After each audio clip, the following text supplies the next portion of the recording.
Good day everyone and welcome to Exile News, the weekly show that brings you all the important news and information on Path of Exile. The first news this week has been the Warlord Mystery Box concept art, and this time it's for the Misery set. So last week we had the other set, and this one is also pretty good. Not as good as the last one, I think. That's my opinion, of course, but it's based on the artworks themselves, not how they look in game, and this portal looks absolutely awesome.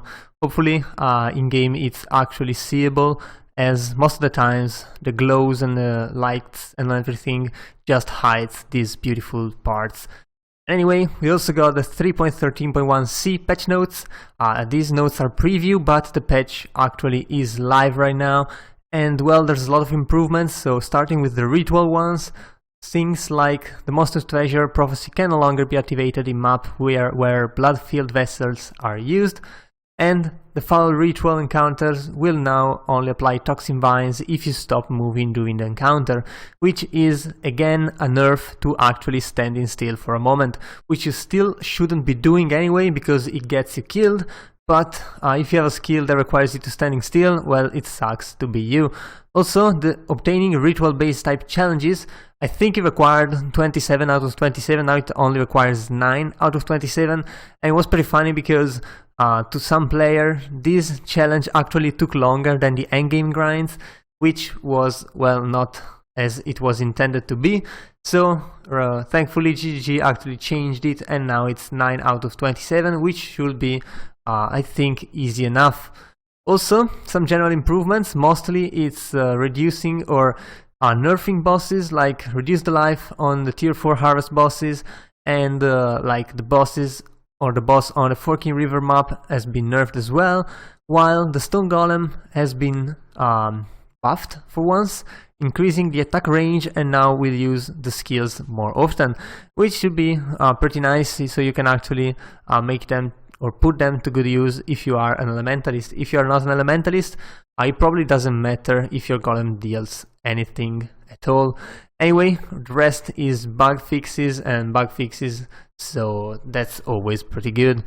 Also, GG came at us with a very small post about the expansion timeline for the next expansion, where basically what they're thinking is to end Ritual roughly 5 days or pretty much a week, I guess, before its release date, which means that they're gonna do the same with the next 2 leagues and probably be back on track for the release of December, which is the biggest one and the most important one for GG, as they said, for the 4 releases that they do over the year, because pretty much all of the world is on holiday. So whether it is summer holidays if you are in the south and in the southern part of the globe, or winter holidays if you are on the northern part. So definitely a very good time for GGG to put up a new league, and they want it to be on time, unlike what has happened this year where it was delayed by a month and a half pretty much.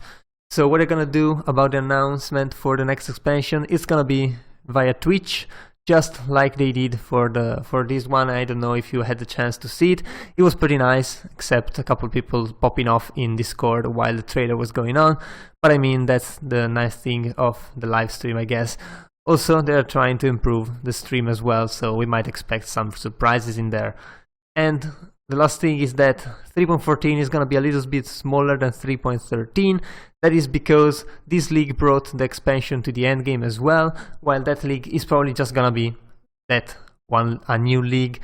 So yeah, hopefully it's gonna be good enough. Ritual definitely is good enough and could have been a good league by itself, even without the endgame expansion coming along with it.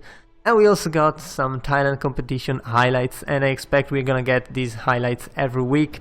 And there's some pretty nice ones, like there's music, there's very nice artworks, and some crafting, there's some 8-bit music, drawings, I mean, there's pretty much everything. So if you like this kind of thing, definitely check these posts out. Also, if you like these things, you might want to go to the official thread and just scour it all so that you can actually see everything and all of the submissions, not just the ones that are making it into this highlight. Anyway, I guess that was all for this week, and if you enjoyed the video, leave a like and a comment down below. Also, if you want to remain updated every week, be sure to subscribe to my channel. That was all. I'll be your host Giorgio, and I'll see you guys the next time.